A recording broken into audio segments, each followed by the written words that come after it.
New ইয়র্কের Manhattan থেকে আপনাদের সঙ্গে আছে আমি খালেদ মুহিউদ্দিন। কথা ছিল রাজনীতি যার যার থাকবে, কিন্তু দেশ নির্মাণের প্রশ্নে সবাই থাকবে একতাবদ্ধ বা ঐক্যবদ্ধ, যেখানে আসলে নতুন করে নতুন বন্দোবস্তে বা নতুন ভাবে বেশ কিছু সিদ্ধান্ত নেওয়া হবে। সেই সব নতুনের মধ্যে কি আসলে নতুন পাওয়া গেল, চাওয়া পাওয়ার হিসাব আমরা কদ্দূর মিলাতে পারছি, সেসব নিয়ে কথা বলার জন্য এখন আমাদের সঙ্গে আছেন নাগরিক ঐক্যের সভাপতি জনাব মাহমুদুর রহমান মান্না। জনাব মাহমুদুর রহমান মান্না, আপনাকে অনেক ধন্যবাদ, আপনি আমাদের সময় দিয়েছেন, সেজন্য আমাদের কৃতজ্ঞতা এবং ধন্যবাদ জানবেন। আমাদের সাথে আরও থাকছেন লেখক ও রাজশাহী বিশ্ববিদ্যালয়ের গণযোগাযোগ সাংবাদিকতা বিভাগের অধ্যাপক জনাব সেলিম রেজা নিউটন। জনাব সেলিম রেজা নিউটন, আপনিও আমাদের কৃতজ্ঞতা জানবেন এবং ধন্যবাদ, আপনি আমাদের সাথে যুক্ত হয়েছেন। মানে ভাই, আমি একটু নিউটন ভাই কাছ থেকে একটা বিষয় একটু জেনে আসি, তারপর আসছি আপনার কাছে।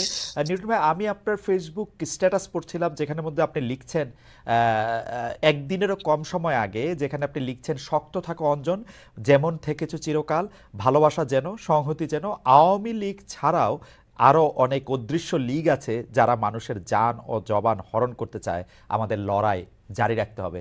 আমি স্যার আপনার কাছ থেকে এই অদৃশ্য লীগ মানুষের জান জবান হরণ করতে চায়, লড়াই জারি রাখতে হবে, এটা থেকে একটু যদি আপনি একটু বিশ্লেষণ করতেন, কারাই অদৃশ্য লীগ, কাদের বিরুদ্ধে এই লড়াই জারি রাখতে হবে? Thank you Khaled. আমি আসলে অদৃশ্য লীগ বলতে একটু বড় করে, একটু একটু বিমূর্ত করে, অনেক বড় করে ভাবছিলাম। সেটা হলো, লীগ এখানে একটা প্রতীক। আমাদের এখন যে অবস্থাটা দাঁড়িয়েছে, গত 16 বছরের আওয়ামী লীগের অকল্পনীয় জুলুম এবং একটা সর্বগ্রাসী সর্বাত্মক রাষ্ট্রীয় নিয়ন্ত্রণের কারণে আওয়ামী লীগ একটা প্রতীক হয়ে উঠেছে জুলুমের এবং সর্বাত্মক রাষ্ট্রতন্ত্রের, টোটালিটারিয়ানিজমের বা ফ্যাসিজমের।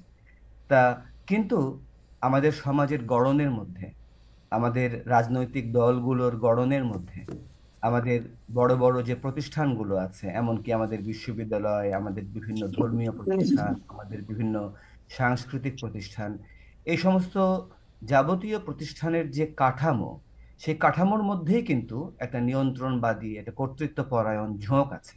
আমাদের পরিবারের মধ্যে, আমাদের বৈবাহিক কাঠামোতে, আমাদের আইন কানুনের মধ্যে, গোটা সমাজের মধ্যেই আমরা যেহেতু একটা কৃষিভিত্তিক ফিউডাল একটা সামন্ত জমিদারি ব্যবস্থার মধ্য দিয়ে কয়েক হাজার বছর বলতে গেলে পার হয়ে এসেছি, রাজতন্ত্রের মধ্য দিয়ে, সেই কারণে আমাদের সমাজের গোটা গড়নের মধ্যে, আমাদের ব্যক্তি থেকে আরম্ভ করে সর্বত্র এরকম একটা ফ্যাসিবাদী বলতে পারেন, একটা নিয়ন্ত্রণবাদী বলতে পারেন, কর্তৃত্ববাদী একটা প্রবণতা, ঝোঁক, হুম। সেটা আছে। এবং এটা এত স্তরে, এত রকম ভাবে আছে যে আমরা যদি ভাবি যে শুধু একটা রাজনৈতিক দল এবং তার অন্যান্য রাজনৈতিক মিত্ররাই ফ্যাসিবাদের মূল ঘটনা, তাহলে তাহলে আমরা বড় প্রেক্ষাপটটা আমাদের আড়ালে চলে যায়।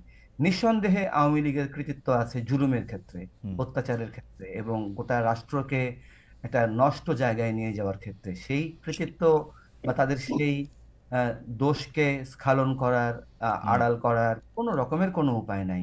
কিন্তু একই সঙ্গে আমরা যেন এই আওয়ামী লীগের বৃহত্তর প্রেক্ষাপটটা, সামাজিক প্রেক্ষাপটটা, সেটা যেন আমরা একটু দেখি।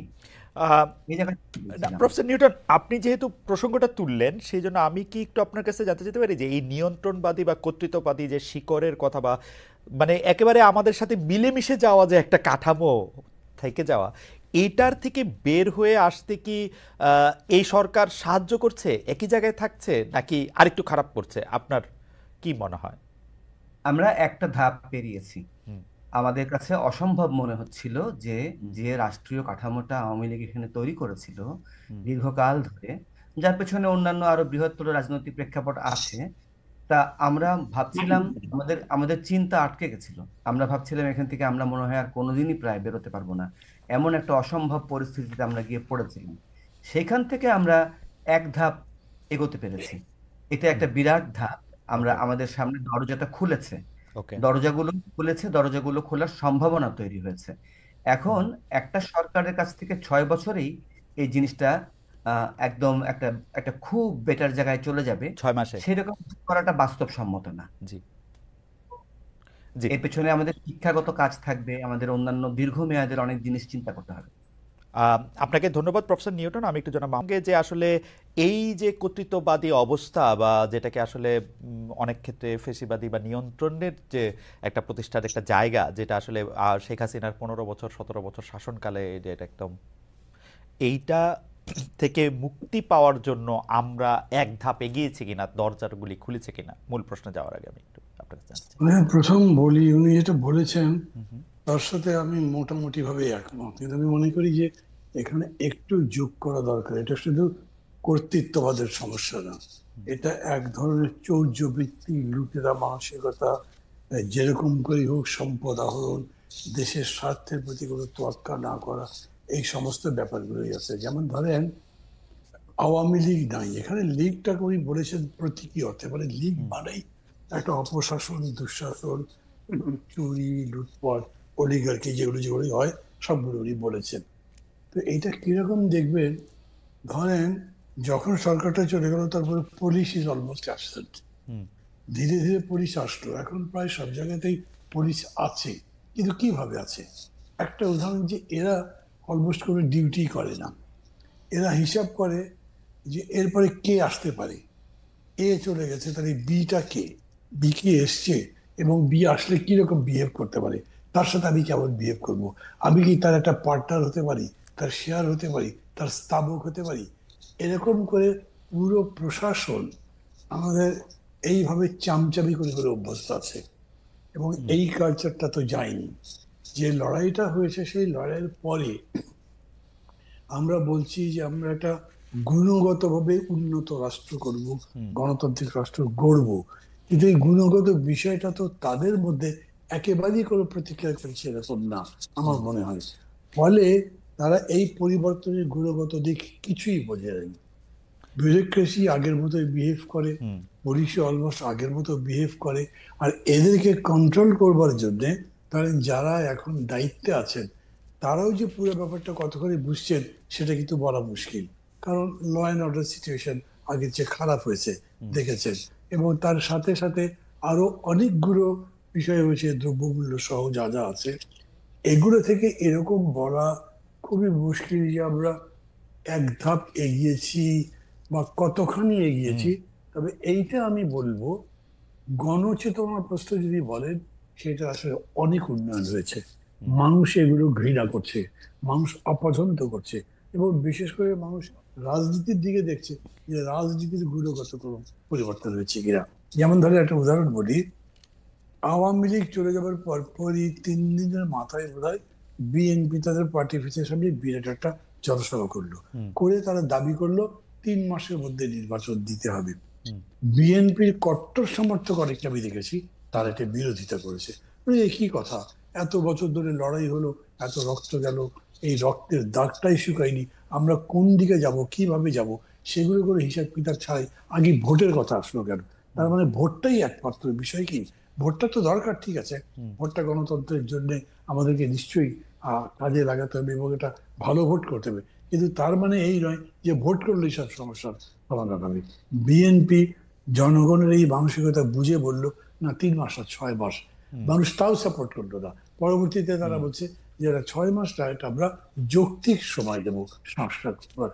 এটাই আমি বলছি যে গণচেতনার জায়গাটা ওইখানে গেছে যে তারা এগুলো অপছন্দ করছে, এইটা আমি এখনো প্রিভেন্ট করতে দেখি আমি দেশের মধ্যে। আমি একটু বানাবে, আমি আপনার কাছে বলবো যে রাজনৈতিক গুণগত পরিবর্তনের কথা আপনি বলছিলেন, যে মানে জনগণের গুণগত পরিবর্তনের কথা আপনি বলছিলেন, যে জনগণের রাজনীতিবিদদের বোঝাটা, কিন্তু সেইটার কোনো প্রমাণ কি আমরা দেখতে পাই আসলে? ওরা যে বৈষম্য বিরোধী ছাত্র আন্দোলনের পক্ষ থেকে যে নতুন রাজনৈতিক দলের ঘোষণা করা হলো, সেই নতুন রাজনৈতিক দলের ঘোষণা, বাস রিকুইজিশন করে সেখানে ভর্তি করার চেষ্টা করা, তাদের বক্তব্য, সেইখানের মধ্যে মানুষের অংশগ্রহণ, প্রত্যেকটা তো পুরনো রাজনীতিরই একটা, মানে আমি কি বলবো, খুবই দুর্বল একটা মঞ্চায়ন।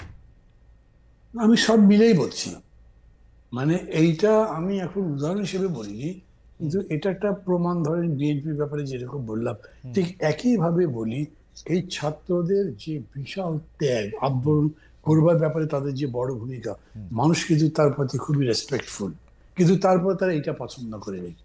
এইটা হয়তো সব মিলে 5টা বাসই এসছে, আমি জানি না ঠিক কতগুলো, কারণ পত্রিকায় 5টার কথাই আসছে, কিন্তু এটাও মানুষ সমালোচনার চোখে দেখেছে যে বিশাল আয়োজন, মানুষ তার ব্যাপারে প্রশ্ন করছে, অনেক টাকা তো রয়েছে, এই টাকা এরা কোথায় পেলো? আহ, তো এটাও একটা চেতনার মান না, যে তারা যাকে সম্মান করে, এমনকি ভালোবাসে, না না যার মানে ভাই, আমি মূলত মানুষের জায়গা থেকে বিষয়টা বুঝতে চাইছিলাম যে এইখানে কি কারো স্বতঃস্ফূর্ত অংশগ্রহণের ব্যাপারে আমরা মুখে বলতেছি যে তাদের অনেক বড় ত্যাগ আসে, কিন্তু তারা যখন রাজনৈতিক দল করা ঘোষণা দিচ্ছে আমরা কি তাদেরকে সাপোর্ট করতেছি না তো? মানে আমরা না যদি জনগণের জায়গা থেকে বলি, আমরা তো মজা দেখতেছি যে পারলে না কর। না না না না না এইটা আমি বলবো যে তার খালেদ একটু নেগেটিভ হলো কেন?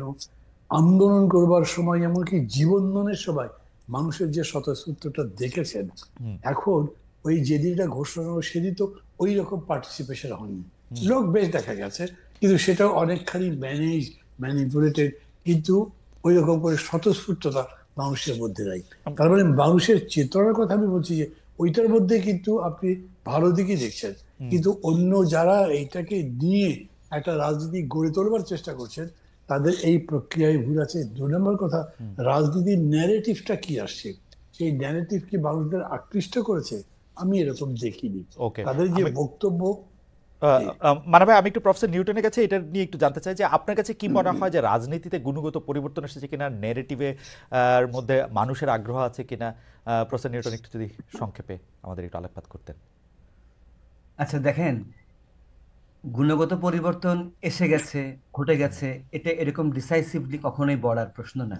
এটা একটা দীর্ঘ প্রক্রিয়া হওয়ার কথা কিন্তু। হুম, হুম, আমরা শুধু গত 16 বছর না, আমরা গত 53 বছর ধরে, হুম, এমনকি তার আগে পাকিস্তান আমলের যে সুদীর্ঘ সময়, তার আগে যে ব্রিটিশ আমলের সুদীর্ঘ সময়, এই দীর্ঘ কাল ধরে আমরা কিন্তু ঠিক পথে ছিলাম না, আমরা কিন্তু ভালো পথে ছিলাম না। সেই জায়গাটা থেকে গুণগত পরিবর্তন এসে সেটা ঘটে যাবে, আমরা সুনির্দিষ্ট করে দেখে ফেলবো যে গুণগত পরিবর্তন ঘটে গেছে। এটা অত সহজ না, এটা একটা দীর্ঘমেয়াদী কাজ।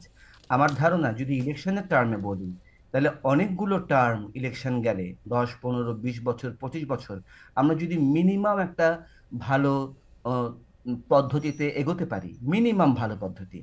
আমি বলছি কি, দেখেন, আমরা আমাদের রাষ্ট্র, মুঘল আমলে রাষ্ট্র থাকতো দিল্লিতে, হুম, আমার শহরে, আমার হুম, গ্রামে রাষ্ট্র এসে পৌঁছাতো না। এখন রাষ্ট্রের আধুনিক চেহারাটাই এমন দাঁড়িয়েছে যে আমাদের বেডরুমে বেডরুমে হুম, বিভিন্নভাবে রাষ্ট্র উপস্থিত। কেমন এইখানে আমরা যে একটা জায়গায় একেবারে লকড হয়ে গিয়েছিলাম, আমার পয়েন্টটা এখানে, আমরা একদম বদ্ধ হয়ে গিয়েছিলাম। হুম, আমরা আর কোনো রকমের কোনো আলো দেখতে পাচ্ছিলাম না। দেখেন, আজকে আপনি যদি ফেসবুকের দিকে তাকান, আপনি যদি হুম, আজকে চায়ের দোকানের দিকে তাকান, মানুষ কিন্তু প্রাণ খুলে কথা বলছে, এবং ভালো কথা, খারাপ কথা, সব রকম কথা বলছে।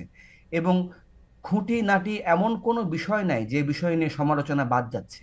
এই যে একটা পরিবেশ, এই পরিবেশটা আমরা অতীতে 16 বছরের ফ্যাসিস্ট আমলে তো দেখিইনি, তার আগেও খুব বেশি দেখিনি। কেমন, এটা একটা গুণগত পরিবর্তন, আমরা একটা বড় তালা খুলতে পেরেছি। এখন তালাটা খুলে গেলেই যে স্বয়ংক্রিয়ভাবে সমস্ত কিছু ঠিকঠাক হয়ে যাবে, এটা এরকম না। আমাদের সমাজের ভাঁজে ভাঁজে, হুম। আমাদের সমস্ত প্রতিষ্ঠানের ভাঁজে ভাঁজে ঝামেলা লুকিয়ে আছে। এই যে মান্না ওকে। ভাই পুলিশের কথা বললেন, দেখেন, এই পুলিশ কিন্তু মানুষের চোখের দিকে চোখ তুলে তাকাতে পারেন না, তারা একটা গণহত্যাকারী বাহিনী। হুম, কয়েকদিন আগেই তারা, যে কারণেই হোক, যেভাবেই হোক, একটা বিপুল গণহত্যা তারা পরিচালনা করেছে। আমি জানি না এই পুলিশ বাহিনীকে দিয়ে কতটুকু আদৌ সম্ভব কিনা। আমি আমি আমি ভাবতে চাই, আমি কল্পনা করতে চাই, আমি অ্যাকচুয়ালি, আমি যদি নীতি নির্ধারক নির্ধারক জায়গায় থাকতাম, আমি সবার আগে ভাবতাম যে কোনো ভাবে হোক আমার সম্পূর্ণ নতুন একটা পুলিশ বাহিনী লাগবে। যে কোনো ভাবে হোক, যত তাড়াতাড়ি হোক, আমার প্রায় সম্পূর্ণ নতুন একটা আমলাতন্ত্র লাগবে। ওকে।